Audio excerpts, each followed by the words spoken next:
어느 날 A는 서류 한 장을 갖고 저를 급히 찾아왔는데 그 서류의 내용은 소위 말하는 노예계약이었습니다. 갑자기 직장에 있는 A에게 전화를 걸어 차를 갖고 나를 데리고 오라고 요구를 합니다. A가 근무 중이라고 하면 연차를 내라, 성범죄자 노예가 무슨 말대답을 하냐고 문자를 보냅니다. 여러분은 이 A의 여자친구의 이런 행동이 이해가 되시나요? 저 역시 전혀 이해가 안 됐는데요. 그런데도 불구하고 A는 이 여자친구의 요구를 모두 들어줬습니다. 안녕하세요. 고영상 변호사입니다. 오늘은 성범죄 관련 가스라이팅 사건을 말씀드리겠습니다. A는 2년 정도 사귄 여자친구가 있었는데 여자친구 몰래 채팅 앱으로 다른 여성과 만남을 갖다가 걸렸고 이로 인해 여자친구와 크게 싸웠습니다. 그런데 A는 며칠 후 강간죄로 고소당했다는 연락을 받았습니다. 처음 A는 별일이 아니라고 생각하여 경찰서에 혼자 조사를 받으러 갔습니다. 그러나 여자친구가 피해를 입었다고 주장하는 날에 여자친구를 만난 점, 또 여자친구와 성관계를 가진 점, 여자친구와 크게 싸운 점이 모두 사실이었고 여자친구가 범죄 사실을 적극적으로 주장하고 있어 자백을 해야 하는 상황에 몰렸습니다. 특히 여자친구는 폭행 협박의 증거라며 팔에 멍이 든 사진을 증거로 제출했는데요. A는 합의한 관계였다고 주장했지만 조금은 혐의를 벗기 어려운 상황이었습니다. 이러한 사건의 경우 개인의 내밀한 영역이고 당사자의 진술에 객관적인 증거가 없는 경우가 대부분입니다. 모순되는 당사자 진술 중 누구의 주장에 신빙성이 있는지가 쟁점인데요. 당사자 주장이 첨예하게 대립하면 거짓말 탐지기 조사, 대지 조사가 진행되기도 합니다. 결국 누가 거짓말을 하는지 판단해야 하는데 진술 내용은 물론 사건 이후 당사자가 어떠한 행동을 했는지가 가장 중요합니다. 간혹 사건 발생 전 피해자와 이러이러한 관계였다는 점을 강조하는 경우가 많이 있는데요. 범죄 발생 전 상대방과 어떠한 관계였다는 주장이 중요하긴 하지만 해당 사건의 범죄 혐의를 벗을 수 있는 절대적인 증거는 아닙니다. 사건 발생 후 A와 여자친구가 주고받은 문자 내용에 좀 주목을 했는데요.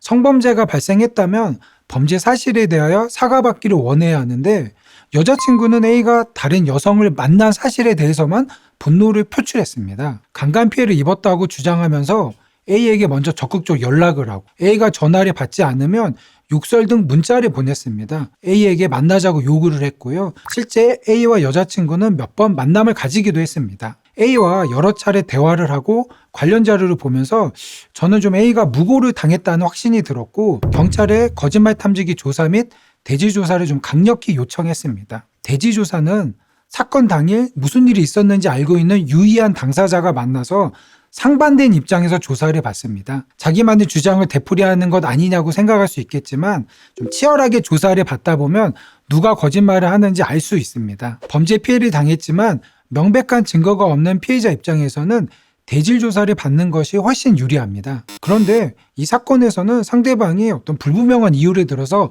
대질 조사를 거부했습니다. 저는 좀 확신을 가졌고요.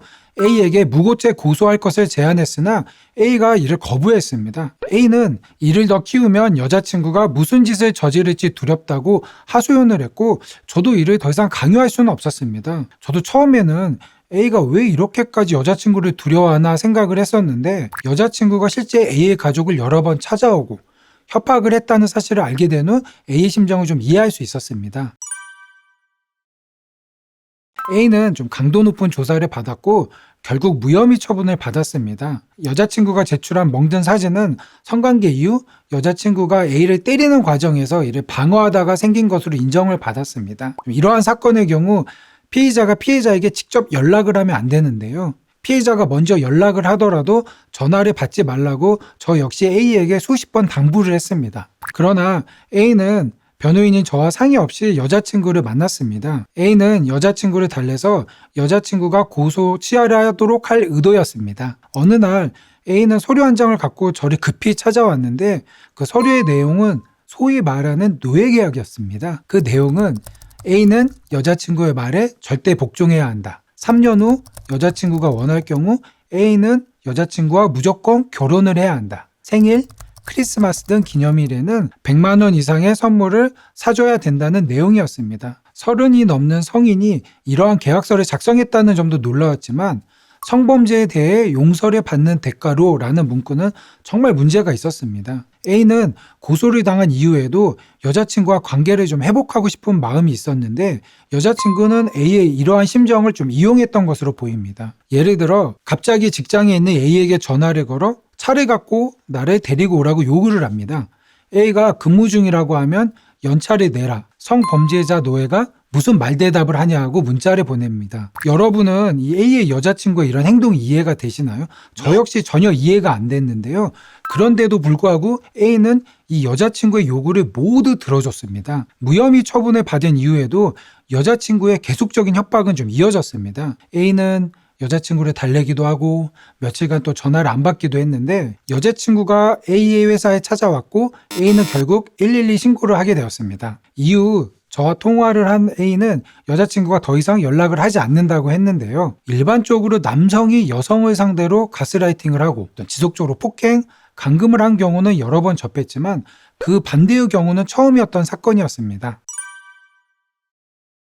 우리가 보통 가스라이팅이라고 하면 대단한 억압, 현란한 언변, 종교 등으로 자의식이 좀 부족하거나 사정이 불우한 사람이 당한다고 생각하는데 전혀 그렇지 않습니다. 실제 가스라이팅을 당하는 사람 중 상당수가 그게 가스라이팅인지도 인식을 하지 못하고 있습니다. 이 사건의 경우에도 A는 여자친구를 사랑하는 마음에서 내가 모든 것을 이해한다. 이 친구가 내 인생을 다르게 만들어 줄 것이다 라는 생각을 하고 있었습니다. 그렇지만 이러한 여자친구의 행동은 명백한 범죄입니다. 오늘은 가스라이팅 범죄에 대해서 좀 알아봤습니다. 가스라이팅 범죄가 되게 무서운 이유는 피해를 당한 사람이 내가 피해를 당한다 라고 인지하기가 매우 어렵습니다. 그래서 그 범죄에 대해서 빠져나오기도 더욱 어렵습니다. 그렇기 때문에 어떤 가스라이팅을 당한다 라는 의심이 되는 피해자가 옆에 있다면 좀 적극적으로 얘기를 해주거나 도움을 좀 줘야 될 필요가 있습니다. 감사합니다.